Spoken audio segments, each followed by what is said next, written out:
আপনারা জানেন যে বহুল আলোচিত ঢাকার আজিমপুর বাসায় ডাকাতির পর শিশি কন্যাকে অপহরণের পর আমরা ২৪ ঘন্টা পূর্ব উদ্ধার করেছি মোহাম্মদপুরের আদাবর এলাকা থেকে। র্যাব তার প্রতিষ্ঠা লগ্ন থেকেই মানবাধিকার লঙ্ঘিত হয়েছে, নির্যাতন অথবা অপহরণের চাঞ্চল্যকর ঘটনায় সর্বদাই অগ্রণী ভূমিকা পালন করেছে। এরই ধারাবাহিকতায় বর্তমান সময় বাংলাদেশের যে গত কয়েকদিনে যে আলোচিত ঘটনাগুলি ছিল এর ভিতরে উল্লেখযোগ্য ছিল আজিমপুর মেডিকেল স্টাফ কোয়ার্টারে লালবাগ কোয়ার্টারের পাশে একটি গলি থেকে একটি বাসা থেকে একটি ৮ মাস বয়সী শিশুকে অপহরণ করে তার কাছে মুক্তিপণ আদায় করা হয়। ঘটনার পর্যবেক্ষণে আমরা আমাদের র্যাব 10 এর একটি আভিযানিক দল এবং আমাদের র্যাব হেডকোয়ার্টারের একটি গোয়েন্দা দল সম্মিলিতভাবে কাজ শুরু করেন এবং এর পরবর্তীতে আমরা 16 নভেম্বর রাত 1:30-এ আদাবরের নবীনগর হাউজিং এর একটি বাসা থেকে অপহৃত শিশুকে উদ্ধার করতে সক্ষম হয়েছে। এখানে ঘটনার বিস্তারিত যদি বলতে হয়, ভিকটিম যে মেয়ে এর মার সাথে যে অপহরণকারী চক্রের সদস্যদের মধ্যে যে একজন মহিলা ছিলেন, তিনি তাকে প্রায় 2 সপ্তাহ পূর্ব থেকে তাকে অনুসরণ করা শুরু করেন এবং তার সাথে সখ্যতা গড়ে তোলার চেষ্টা করেন। ভিকটিমের মা তিনি একজন চাকরিজীবী এবং তার বাবা একটি মেডিকেল কলেজের মেডিকেল ইনস্টিটিউটের একজন ল্যাব সহকারী এবং তিনি প্রতিদিনের ন্যায় গত সপ্তাহের মঙ্গলবার যখন অফিসে যাচ্ছিলেন তখন সকালবেলা তার সাথে এই অপহরণকারী চক্রের যে মহিলা একজন সদস্য আছেন তার সাথে রাস্তায় পরিচয় হয় এবং তার সাথে তিনি শেয়ার করে একটি রিকশায় করে তার স্টাফ বাসে ওঠার জন্য আজিমপুর বাস স্ট্যান্ডে যান এবং আজিমপুর বাস স্ট্যান্ড থেকে তখন ওই অপহরণকারী চক্রের সেই মহিলা এই ভিকটিমের মায়ের সাথে সখ্যতা গড়ে তুলে সে স্টাফ বাসে করে তিনি যাতায়াত করেন এবং তার সাথে একটি সখ্যতা গড়ে তোলেন এবং তার কাছ থেকে একটি সমবেদনা আদায় করার চেষ্টা করেন এই বলে যে তিনি খুবই অসহায় এবং তিনি বর্তমানে খুব আর্থিক সমস্যা আছেন, তিনি লেখাপড়া করছেন এবং পাশাপাশি একটি চাকরিও করছেন। একটি সরকারি পরিবহন পুলের কথা বলেন তিনি, সেখানে অফিস সহায়ক হিসেবে সাময়িক একটি চাকরি নিয়েছেন কিন্তু তার এখন আর্থিক সংকট রয়েছে। তো এই কথা শুনে ভিকটিমের মা তার পাশে দাঁড়ানোর কথা বলেন এবং তিনি তার সাথে পরবর্তীতে বিভিন্ন সময় মোবাইলে কথোপকথন করেন এবং বিভিন্ন ধরনের তথ্য আদান প্রদান করেন। এর মাধ্যমে তাদের মাঝে একটি সম্পর্ক তৈরি হয়। এই সম্পর্কের ধারাবাহিকতায় গত সপ্তাহের বৃহস্পতিবারের বিকাল বেলা মূলত এই যে অপহরণকারী চক্রের একজন সদস্য মহিলা, তার নাম হচ্ছে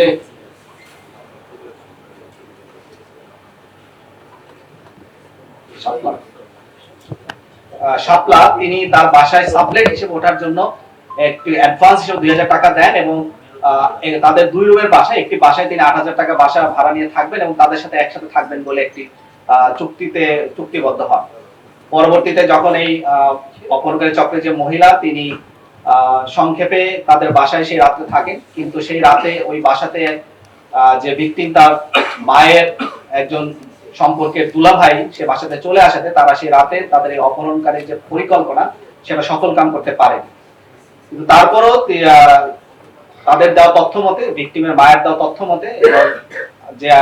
অপহরণকারী চক্রের যে সদস্য মহিলাকে আমরা আটক করেছি তার দেওয়া তথ্য মতে তিনি রাতের বেলা সেখানে তাদেরকে সবাইকে ঘুমের ওষুধ এবং চেতনানাশক ওষুধ খাওয়ান এবং যখন পরবর্তী দিন সকালবেলা ওই বাসাতেই ওই ভিকটিমের মায়ের সাথে তার দুলাভাই এবং তার মা পরবর্তী দিন সকালবেলা বরিশালে যাওয়ার জন্য সকাল 6:30 যখন বেরিয়ে যান তখন এই ভিকটিম এবং তার মেয়ে শুধুমাত্র সেই বাসাতে ছিলেন এবং যখন ছিলেন তখন এরপরে সকাল 10টার দিকে যে অপহরণকারী চক্রের যে মহিলার কথা আমি বলছি যে শাপলা, তিনি তার সহযোগী 3 জন তার চাচাতো ভাই পরিচয় এবং গ্রাম থেকে কিছু চাল নিয়ে আসবে এই কথা বলে 3 জন ছেলেকে সেই বাসায় নিয়ে আসেন এবং দরজা খুলে তাদেরকে ভিতরে প্রবেশ করান। ভিতরে শুধুমাত্র 2 জন ব্যক্তি প্রবেশ করেছিল যাদের পরিচয় যদি আমরা তাৎক্ষণিকভাবে সম্পূর্ণ পরিচয় তাদের আইডেন্টিফাই করতে পারিনি কিন্তু তাদের যে অপহরণকারী চক্রের যে নারী সদস্য তার দেওয়া তথ্য মতে তাদের নাম হচ্ছে সুমন, রায়হান এবং হাসান।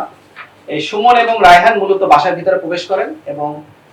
তাদের কাছ থেকে সেই ভিকটিমের মায়ের কাছ থেকে এই 8 বছর জাইফা বা মেয়েকে তারা ছিনিয়ে নেন এবং এই অপহরণকারী চক্রের সদস্যরা এই ভিকটিমের মাকে বিভিন্ন ভাবে আটকে ফেলেন, তাকে হাত পা বেঁধে ফেলেন এবং মুখের ভিতরে কাপড় দিয়ে তার মুখটা বেঁধে ফেলেন এবং তাকে এক ধরনের স্প্রে করেন তার নাকে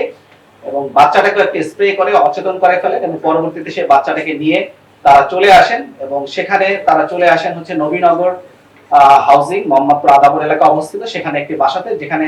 এই অপহরণকারী চক্রের সদস্যরা সকলে সেখানে চলে আসে। এখানে আসার পরে যখন এই বিষয়টি নিয়ে বিভিন্ন সামাজিক যোগাযোগ মাধ্যম এবং পেপার পত্রিকায় যখন বিভিন্নভাবে লেখালেখি হচ্ছিল,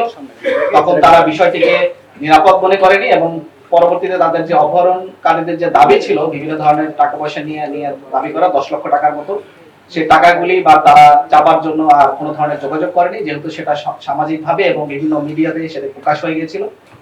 এবং আমাদের পরবর্তীতে আমাদের র্যাব 10 এর একটা আভিযানিক দল এবং আমাদের র্যাব হেডকোয়ার্টারের গোয়েন্দা দল সম্মিলিতভাবে কাজ করে এবং আজ রাত 1টার সময় আমরা এই ভিকটিম 8 মাস বয়সী জাইফা, তাকে আমরা উদ্ধার করতে সক্ষম হয়েছি। এবং যখন তাদেরকে এই মেয়েটাকে তার বাসা থেকে নিয়ে যাওয়া হয়, সেই বাসায় কিন্তু বাসা থেকে প্রায় 1,70,000 টাকা, 6 থেকে 7 ভরি স্বর্ণ এবং বেশ কিছু দামি ঘড়ি সেখান থেকে নিয়ে যাওয়া হয়। তো এটি মূলত প্রাথমিকভাবে আমরা যতটুকু তথ্য জানতে পেরেছি এটি আপনাদের সাথে শেয়ার করলাম। এখানে এই তদন্তে পরবর্তীতে আরো বিস্তারিত তদন্ত করা হবে। এর সাথে আরো কেউ জড়িত আছে কিনা, এই পারিবারিকভাবে অন্য কেউ জড়িত আছে কিনা, সেটাও একটি তদন্তের বিষয়। সেটি বিস্তারিতভাবে তদন্ত সাপেক্ষে আপনাদেরকে পরবর্তীতে জানানো হবে। সবাই ভালো থাকবেন। জি।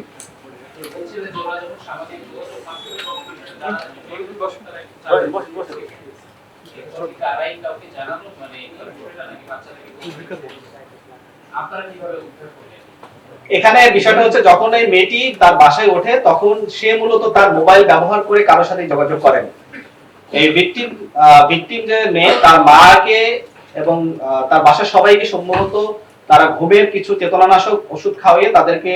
এমন একটা ট্রমার মধ্যে নিয়ে আসে যে বাসায় গিয়ে যে ভিকটিমের যে দুটো মোবাইল ছিল তার ব্যক্তিগত, সেগুলির মাধ্যমে সে মূলত অপহরণকারী দলের সাথে যোগাযোগ রক্ষা করে এবং তারা ব্যক্তিগতভাবে কোনো মোবাইল তারা ব্যবহার করে। যখন এটা ব্যবহার করে তখনই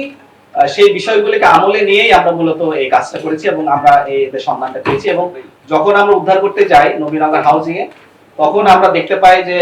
সেই ভিকটিম 8 মাস বয়সী জাইফা সেই বাসায় একা ছিলেন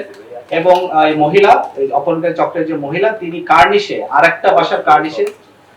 সে খুবই রিস্কি অবস্থায় সেখানে অবস্থান গ্রহণ করছিলেন, যেখানে তার ব্যক্তিগতভাবেও তিনি আহত হতে পারতেন। যেটুকু আমরা জানতে পেরেছি সেটুকু আমাদেরকে জানিয়েছি। বাট এখানে যে ভিকটিমের মা, তার সাথে তার বাবার কিছুটা মনোমালিন্য আছে এবং তারা প্রায় 4 মাস ধরে একসাথে থাকেন না, কিন্তু তার বাবার তাদের বাসায় যাতায়াত আছে, 4 মাস ধরে তাদের বাসায় প্রতিদিনই যায়, কিন্তু রাতের বেলায় সে বাসায় থাকে না, সে রাতের বেলা সে বাইরে থাকে। সেও এই তদন্তের সাথে আমাদের নজরদারিতে আছে, পুলিশও তাদেরকে জিজ্ঞাসাবাদ করছে, যদি তার সম্পৃক্ততা পাওয়া যায় পরবর্তীতে সেটা দেখা হবে। হ্যাঁ, একটা বিষয় সেটা হচ্ছে শাপলার, আমরা একটা বিষয় জানতে চাচ্ছিলাম, শাপলার বিস্তারিত পরিচয়টা বলবেন, মানে তিনি একজন নারী, আসলে তিনি কি করেন আর এই অপহরণ চক্রের সাথে তিনি কেন জড়ালেন? ফাতেমা আক্তার শাপলা, তার বয়স 27, সে মূলত তার বাড়ি হচ্ছে বগুড়ার ধুনটের মথুরাতপুরে এবং তিনি যখন এই অপহরণকারী চক্রের সাথে, এই মহিলার সাথে, ভিকটিমের মায়ের সাথে যখন পরিচয় হয় তখন নিজেকে তার বাড়ি নওগাঁ বলে তিনি দাবি করেন এবং এখন যে কথাটা বলছি এটাও আমরা তার দেওয়া ভাষ্যমতে পেয়েছি। তিনি মূলত বগুড়া গোপালপুর থেকে 2012 সালে এসএসসি পাস করেন এবং লালমাটিয়া মহিলা কলেজ থেকে 2014 সালে এইচএসসি পাস করেন। পরবর্তীতে সেখানে তিনি মার্কেটিং এ পড়ছিলেন এবং সেকেন্ড সেমিস্টার পর্যন্ত সেখানে কমপ্লিট করেন। পরবর্তীতে তিনি আর তার লেখাপড়া কন্টিনিউ করেননি এবং তিনি তার মা এবং ছোট বোনের সাথেই এই বাসাতে অবস্থান করছিলেন। সিনিয়র কি বলে, তার অতীতে কি এরকম কোনো কেস স্টাডি আছে যে উনি তিনি অপহরণ চক্রের সাথে জড়িত কিনা এই ধরনের তথ্য আমার কাছে নাই। তিনি আগে এই ধরনের কোনো কাজ করেছেন কিনা, আমরা মূলত যেটা পেয়েছি তার সাথে 3 জন সদস্য ছিলেন, তার দেওয়া ভাষ্যমতে যাদের নাম হচ্ছে সুমন,